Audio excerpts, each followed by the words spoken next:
Welcome to the Following Films podcast, where we dive deep into the creative minds behind the films and series that shape our culture. Today we have a very special guest joining us, Thommy Hutson. Thommy is an award-winning writer, producer, and director, with a legacy in horror and genre storytelling. Known for his work on beloved documentaries like Never Sleep Again, The Elm Street Legacy, and Crystal Lake Memories, The Complete History of Friday the 13th. Thommy has been instrumental in bringing the history of the iconic horror franchises to life for fans around the world. I had Thommy on the show to discuss his latest expansive film, Doc of Chuck, the ultimate documentary exploring the Child's Play franchise and the iconic horror villain Chucky. In the film, Thommy brings exclusive insights from cast, crew, critics, historians, and horror experts, all offering their unique perspectives on what makes Chucky an unforgettable character in film history. With rare clips, behind-the-scenes footage, archival documents, and fascinating stories from over the years, Doc of Chuck gives fans a comprehensive look into the making of a franchise that refuses to be kept down. Join us as Thommy shares the journey of capturing the essence of this horror classic, the creative process behind documenting such a beloved series, and why Chucky continues to be a good guy worth rooting for, even if he's anything but good. Doc of Chuck will be on Shudder November 1st. Hope you enjoy the show. Thanks. Hey, Thommy, how are you today? Hey, I'm doing well. How are you? I'm so good. I see now, if you look over my shoulder here, I don't know if you can see it or not. I actually, it normally lives right here on this chair. And I was like, for this interview, I should probably pull it down out of embarrassment for just wearing that. No, you should have pulled it up. Go to 11, man. I mean, you can see me. You can see I have a little friend too. He's in shadow. Yes, absolutely. Oh. That was the it's one of those things when I'm always surprised because I'm 48 years old, and so I have an 8-year-old and I have a 14-year-old. The 8-year-old has friends that come over and they know who Chucky is, and I don't know how that has happened, that it's that ubiquitous that they still know Chucky all these years later. You know, we're 40 years out on this thing and people still know this character. What do you think is the cause for this longevity? I think it sort of like goes to that sort of Freddy Krueger kind of thing where, Chucky has a fantastic personality. Like, he's not just stalk and slash. He's funny and he's smart and he says things that a doll should absolutely never be heard saying. And they're super memorable because of that. I think because you're packing in this kind of persona in this kind of tiny little package that's supposed to be cute and wonderful and adorable, and you have Brad Dourif behind it who's giving it this just evil glee. I feel like there's this memorability to it because it shouldn't be doing or saying the things that it's doing, and maybe I shouldn't be loving it quite as much, but I do. So I feel like it's a personality thing. I think also the way that Don Mancini crafted that character from the beginning over the course of a franchise, it didn't get stale. It got newer and more interesting and bigger and bolder each time. So I feel like almost every movie reintroduced us to that character in a bigger and better way. And it's hard to break away from horror franchises. I mean, horror has been hot for so long. And, there aren't that many big franchises out there. So it's easy to go out there and go to, whether it's a video store back in the day or now streaming, Chucky. There's, it's everywhere. And I think people latch onto that, and I'm glad they do. Oh, absolutely. It's such a part of my identity was going to those video stores when I was a kid and coming across all those franchise. Those films were so formative when I was, way too young to be seeing these movies. I think it's like the slumber party thing, right? It's like, exactly. You get together with your friends and you have to rent the movies that you're not supposed to be watching. And 9 times out of 10, there's going to be a Chucky movie, a Friday the 13th, a Nightmare on Elm Street, and Evil Dead. Absolutely. Yeah. And that's what I'm glad you brought up Evil Dead because, it's probably less now, but Evil Dead and the Child's Play films were the only ones that had a consistent creative voice for as long as they did. And Child's Play I don't think there's anything else that's gone as long as it has, that has had the same creative voice behind it at the center of it. And that has really elevated over the course where Don is really just the center of these films now. Yeah, I think that's really important. I think that's why that franchise has worked for so long. And I think it's why the television series worked so well and Mm. so seamlessly, even though time had passed between the last movie and the series, because Don knew, like from day one, when this was just a germ of an idea, he has been able to, I think, so smartly and so wonderfully, again, build on this character and carry it through. And he and we are lucky that Brad Dourif has also been a part of it from the beginning because he's obviously so intrinsically linked to that character. But I feel like the importance of why Child's Play and Chucky work so well is because you have that singular voice. You have that vision of what it was going to be in my mind, what it was in the first film, second film, all the way to Cult of Chucky, and then onto the TV series. Don had a plan. He has a reason for doing what he's doing, and we're all reaping the benefits of that vision. So I think it's great. I think it's wonderful that he's been involved from day one. It's fantastic. It's so inspiring.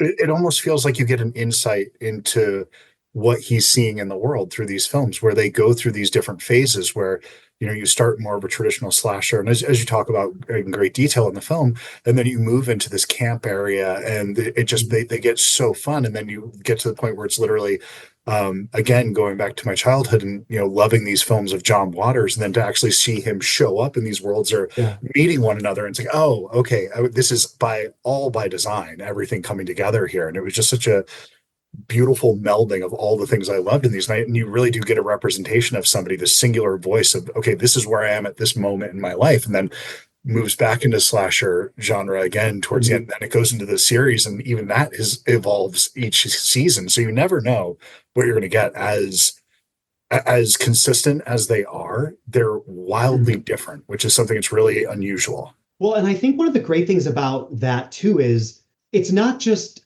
Don saying, "Well, let's go do it here now because we've never done that." I feel like every movie he's saying, you're right, he's saying something. I mean, the first movie is clearly about a broken family, right? I Right. mean, obviously the mom trying to protect her son and the dad's gone, and you have the second movie which is also about broken families, and you have like the surrogate sister and all that. The third movie moves into, he talks about it. It's that whole kind of toxic masculinity thing, that kind of thing. And it's where, without giving too much away about some of the great things that we uncovered, it's sort of the start of that, hint of the differing sexuality in the Yes. franchise. I don't think that tons of people thought about that in part three, but as you watch the documentary, you learn some really interesting, fantastic things. And then again, Bride of Chucky and going into Seed, like you said, with John Waters. I just love that Don is always saying something with each of these movies. I mean, you even go to Cult. It's not just, hey, let's throw it in a mental hospital. It worked Right. organic with the franchise, and it also says something about, mental health and being believed and seeing things that aren't there versus what really is there and how could it possibly be when it is. I just think that he has such a fantastic vision for this franchise, and I'm glad that we were able to explore it and bring out as much of that as we could for people watching the show to understand Chucky a little deeper, I think. Well, it's the wonderful thing about your films where I don't watch the Nightmare on Elm Street series after seeing your documentary the same way. Part two was always the one that I would just go past. It was something that, like, okay, that was the misstep. Then to see that and to look at it through this queer tone, this way that I never thought about the film. And it's just, my God, like I literally get chills when I think about that. They're like, how did I miss this? And like see these people who are so desperately wanting to express themselves in a way that was hidden. It just is really, it makes the film so much more important than some of the other ones in the franchise. And you did a similar thing here with three, where it's caused me to, that was one I kind of passed over and I've completely reevaluated where I would go kind of, okay, first two, then you go into the ones where they get campy and fun. And then you go, when it gets serious again, it's kind of, you skip over three, but no, that's actually a kind of an important one, I think. I think so too. And I think that's one of the things that I like to do in these shows and that you hit on is it's not always just about that was a great scene. How did they do that special effect? Right. I do want to delve into the meaning behind something because horror has meaning. Horror hits people in a very powerful way because we are putting ourselves into the characters on the screen. We're identifying with the hero or the heroine in a lot of ways, or we want to. And I feel the same thing, like again, part two in A Nightmare on Elm Street. everyone is now looking at that movie through a Right. totally different lens because I love that you brought up the documentary, but I would be remiss if I didn't say because of Mark Patton's documentary, Of which course. delves even Yes. further Yes. and more personally. I feel like watching that movie through that lens is important now. And I feel the same with part three and Child's Play. We are hopefully going to open it up and give it a broader context and allow people to see something that didn't come through originally, but was there. And maybe it just took decades for it to, no pun intended, come out. Well, it's one of those things that once you see it, you can't unring that bell. It was there the whole time. And I feel like an idiot for not picking up on it. It was right in front of you this whole time. These sort of, it's not even subtext, it's text. It's right there. It's so obvious. But I mean, part of it, I think, is the age that you see these films. When you see them when you're 12, 13 years old, you're not looking for that necessarily, unless Correct. you are. And you find Yeah. it was this kid that I grew up with, where I wasn't really aware of my best friend in eighth grade, Will, in the Hellraiser films, the way that there was all this queer text in those films. I had no clue. It just went right over me. And then in talking with him through it, he was like, no, this is really about something else that you don't see. And you don't understand who the real hero of this film is. And it was one of those things that opens you up in a way that it was all there, but I just didn't see it from my very suburban white cis male point of view. I absolutely adore when I'm woefully ignorant and somebody just opens my mind to something like that. And I really appreciate it when films do that. Well, I'm so glad that it did. And that's the goal, I think, in every segment. Hopefully we can allow people to watch the documentary and then have them want to rewatch Yeah. one of the films. I mean, look, for me personally, one of the things I wanted to make sure really came through, and I hope it does for people, is I want them to revisit Seed of Chucky, watching it with what everyone is saying about why they made that film, why they did what they did, why they said what they said.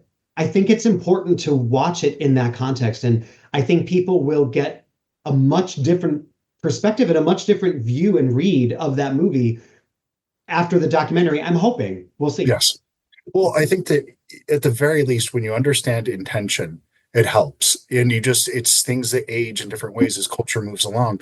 You can take things, but you have to evaluate it from the time and understand how transgressive it was at the time and how Mhm. forward and bold it was. And that, are there things that we wouldn't message in the same way today? Of course not. But it's also is a wildly different culture now. And I think those are the moments you can look at that say, this was the start of a conversation. These are things that started Mhm. this, that we started, if you go back and look at the films of the 70s and you find ones that have subtext to it that we didn't pick up on the time, and was it sloppy and not something that would hold up today? Sure, of course, but it's something that was really important, and that's kind Yeah. of the foundation in conversations, to me at least. And I think it's really important in any documentary to get a conversation going. I mean, Yeah. I'm always trying to do more, like I said, than let's see how this cool scene was done, because no one writes a movie in a vacuum to not say something. Yeah. Like, you write a movie because you have this story burning inside you, of course, but at the same time, your characters are doing what they're doing, not just in service of that story, but they're being imbued with things that the writer has lived, has felt, has said, has heard, has been offended by, has been hurt by. And I feel like when I'm making a documentary, I want to bring some of those things to light because I think movie making is this gigantic team effort.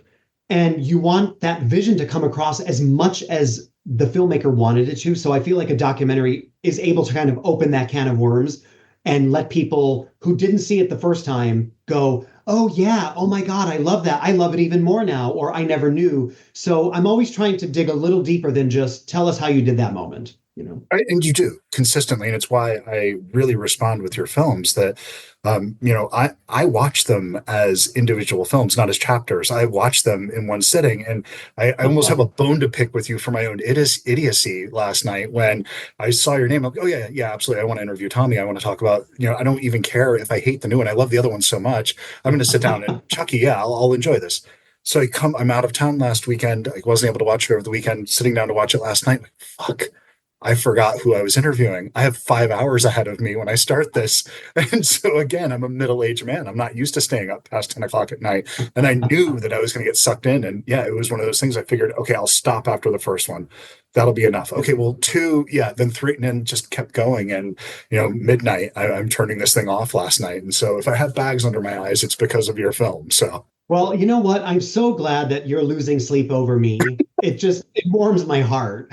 Well, it's one of those things where I would feel comfortable saying like, okay, I made it 3.5 hours in, and I feel like I got the gist of it. But it was just every one of these, stories. It drives me to the next one, where it is something that does feel like one narrative throughout. It's not something that feels like chapters. All of these films that you've made, where whether it's Crystal Lake, those films, they're not even ones that necessarily that I love out of the horror franchises, but through your film, I got a new appreciation of it and understanding of them. And so it gives me a new context to watch them. And so I do appreciate that. And seeing that through films that I already liked is wonderful. Oh, well, I'm so glad to hear that. And I think it's important too, when you're crafting these, to sort of have that big overarching story. I think, Never Sleep Again obviously has that, the story of, Wes Craven starting it and then having someone else carry it along, and how this was a fantastical version of horror. But the overarching story there is really New Line Cinema. It Yeah. starts with what Bob created, and how this movie was either going to kind of make or break his studio. And then it comes back at the end. And then, with Friday the 13th, it's the idea of, God, there's so many things to discover there. But the through line there is probably how much of a battle every movie was, because the MPAA and the censors hated those movies so much. And just the physical making of movies like that is just so tough. You're lugging around giant cameras in, 1980 something in the forest, and you're in rain and everything like that. And then you have all these, there's always something. And with Child's Play, the great thing on this one was, again, Don Mancini through the whole thing. Yeah. Like this great through line, David Kirshner through the whole thing. These two people who sat down at one time, and David said, I believe in this, let's make this happen. And Don stayed with it, even through the ups and the downs, even when people might have said, maybe it's time to switch things up. And then you have David saying, no, why would we do that? And thankfully Don staying on board. And I think that's part of this, the through line is the story that Don Mancini wanted to tell from the first movie all the way through into the series. Even though our show is just the films, those 7 movies have an overarching thing, and they bring out something different in each one. And I like that people stop a segment but still feel like, but I have to know what's next. That's a good feeling. And especially for somebody like myself who knows these films backwards and forward and I dive into my special features. I always open up and I listen to commentary tracks, and I have yet every one of these segments, especially even in the first one, where there was so much that I didn't know about that film. Something as simple as the comparison to an action film, something had never occurred to me before. These like simple things where you're like, my God, that is an action movie more than a horror film in a lot of ways, with the car chases and all these elements and the structure with the investigation. But it's just it's I love getting to spend time in these films through that and go back to them and reappreciate them and see them with new eyes. And that's what your films always do for me. So, thank you for making these really expansive documentaries, because I know we're right about time here, but I do love them. And I'm just so thankful and just a big fan of your work. And I hope there's more coming. Oh, I so appreciate those words. And it really makes me feel good, because, we pour our heart and souls into making these things, and we want viewers to respond to them in a way that you are not just, I guess I'll throw this documentary on while I'm cleaning the house, Yeah. but, getting kind of sucked in to that world that you either grew up with or you discovered later on and that you fell in love with. I really do want people to fall in love with these movies all over again in a different way, because I do every time.